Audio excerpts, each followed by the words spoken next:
Estamos novamente na Rádio Madalena e o nosso convidado especial, o Arthur Araújo, para discorrer sobre o plano de emergência lançado pela oposição, como é que esse país sai desse atoleiro que se encontra.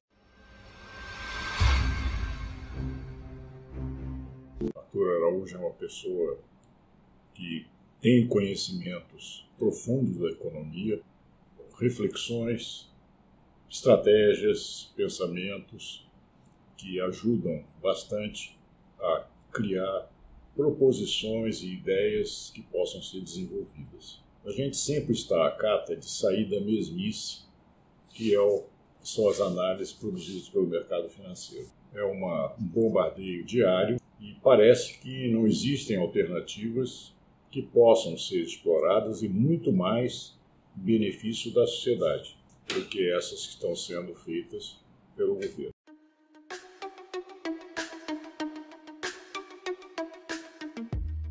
E começar já com uma brincadeira, na verdade, porque como eu não sou economista, eu até hoje não descobri se isso é vantagem ou desvantagem para discutir economia. E talvez eu não tenha determinados cacuetes da profissão, por outro lado, eu também tenho as fragilidades de quem não é um profissional da área. Eu sou um obcecado hoje por duas coisas, amigo. De que maneira falar com a grande maioria da população brasileira. Eu acho que isso é uma falha enorme que as oposições têm tido. Não só falar daquilo que interessa de verdade às pessoas, que é a sua vida, como falar de uma forma compreensível e de uma forma que gere expectativa, esperança, que dê uma visão de futuro. Porque a gente é muito capaz de ficar fazendo o chororô do passado.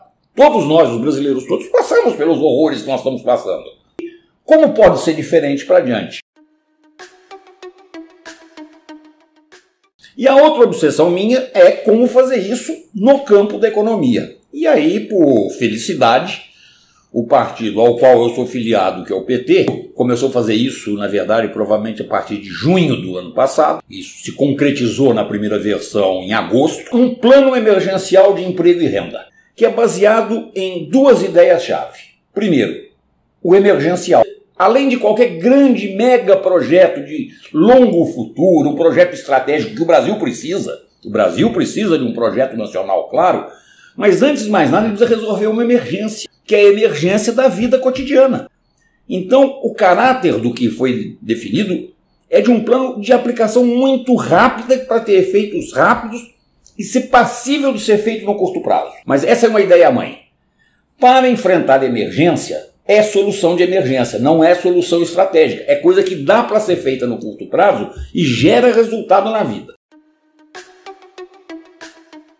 E qual é a grande emergência brasileira? Antes de mais nada, o emprego.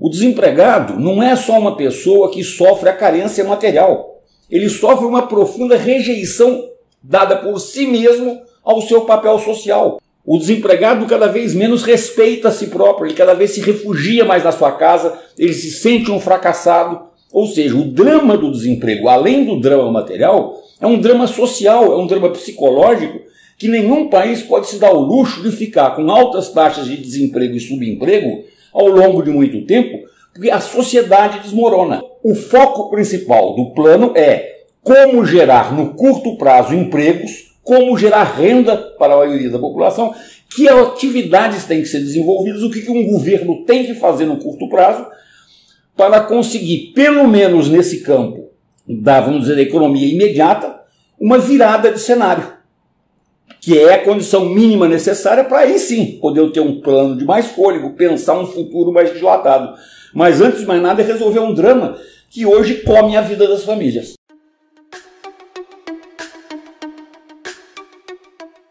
O plano ele tem 10 tópicos, 10 pontos. Primeiro é o chamado Programa Emprego Já. É a contratação pelo governo de 3 milhões de brasileiros para fazer manutenção das cidades. Pagando a elas um salário mínimo, é trabalho com carteira assinada. E feito de comum acordo com o governo do estado e prefeituras para atender a manutenção das cidades, que está muito largada, cuidar de escolas que estão com o teto caindo, com cano furado, hospital que precisa arrumar uma parede, O nome antigo disso era frente de trabalho, a gente conhece isso. É realmente uma emergência. Eu contrato 3 milhões de pessoas, portanto eu ponho dinheiro na mão de 3 milhões de famílias. Arthur, 3 milhões de pessoas não é pouco em função dos 28 milhões desempregados? É claro que é pouco. É pouco. É claro que é pouco. Por isso que ele é emergencial.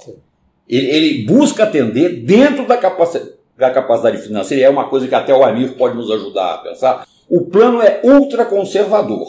Ele não envolve nenhum malabarismo financeiro. Por exemplo, ele não envolve novos impostos, não envolve taxar mais gente, ele não envolve estourar o limite do superávit primário. É um plano desenhado para não ter anulação, para ninguém dizer não dá. Dá sim. É possível fazer nas condições de hoje. É por isso que é a ideia forte dele. É concreto. É só querer fazer. Quais são as fontes de financiamento para cada uma das atividades que eu vou falar, e todas elas a gente comprova no papel que já existem os recursos para fazer. Não tem invenção nisso.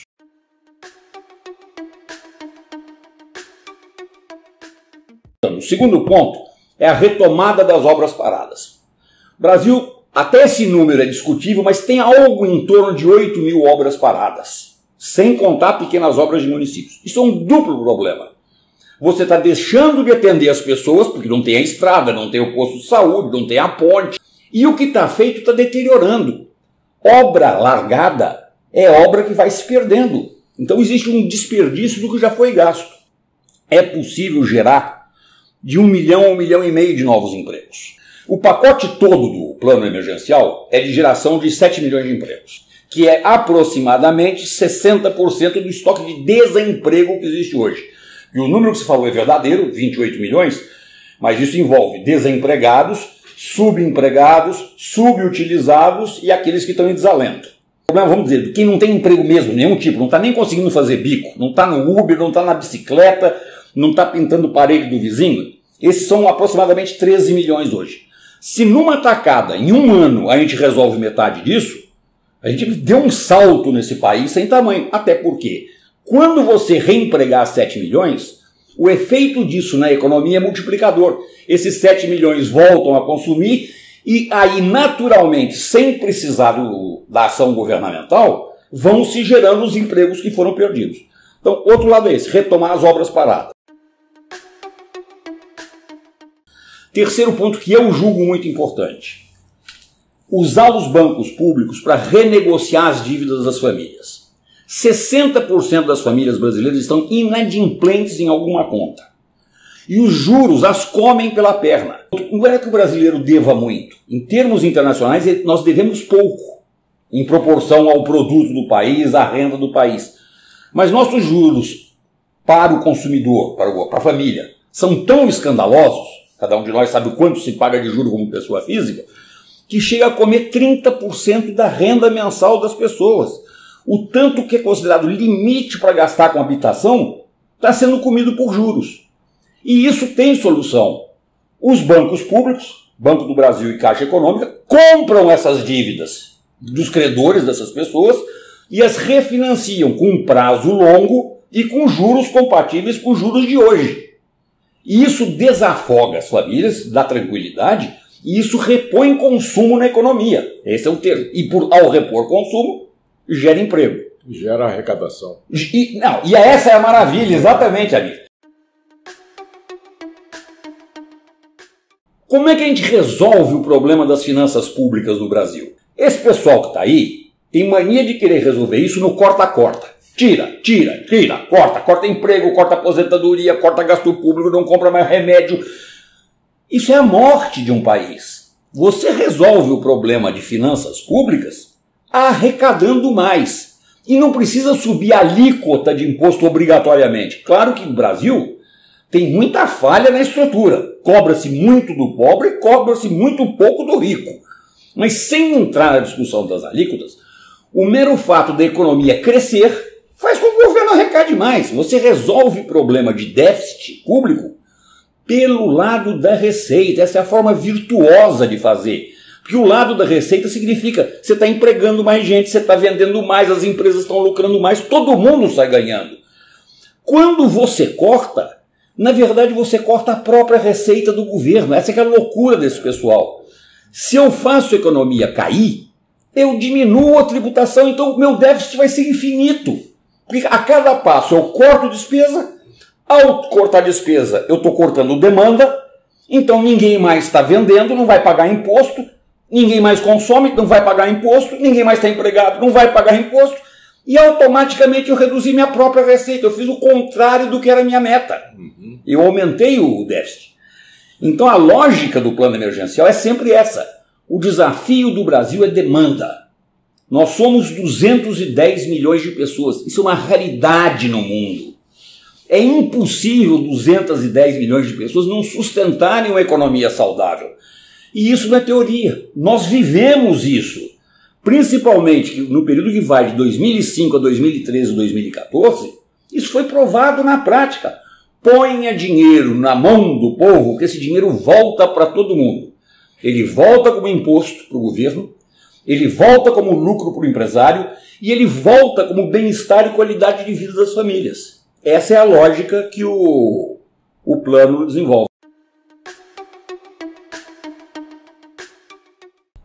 Passado o período que a gente marcaria mais pela presença do Palocci como ministro da Fazenda durante o primeiro governo Lula, a partir de 2005, a política econômica desenvolvida pelo governo, final do governo Lula I, o governo Lula II e o governo Dilma I, foram nesse sentido. Nós fomos enormes estimuladores do mercado interno, da produção. Foram governos fortemente produtivistas e consumeristas. E todo mundo ganhou. E todo mundo viveu isso e sabe perfeitamente o que aconteceu. Tudo bem, a gente pode discutir quais são as origens, você tem presença de vendas altas de produtos primários, mas houve uma política de governo, é o reajuste real do salário mínimo. O que o salário mínimo ter ganho real significou no Brasil, ele chegou mais ou menos a 70% de ganho real. Sim. Fez uma revolução no país. A frase não é minha, é do Delfim Neto. Quem experimentou sabonete Dove nunca mais volta para o sabão de pedra. Você deu acesso a coisas muito óbvias para nós, classe média, mas que não eram óbvias para os brasileiros. Só que, volta aquilo, como nós somos 210 milhões, cada vez que a gente coloca uma manteiga a mais na mesa das famílias, nós estamos falando, brincando em 50 milhões de manteiga, supondo uma família média de 4 pessoas. Claro que nós não somos do tamanho da China, mas a nossa lógica, a da Rússia, a da Índia, a da África do Sul, não é à toa que se criaram os BRICS, são chamadas baleias, são aqueles países que um movimento pequeno para uma pessoa tem um efeito enorme.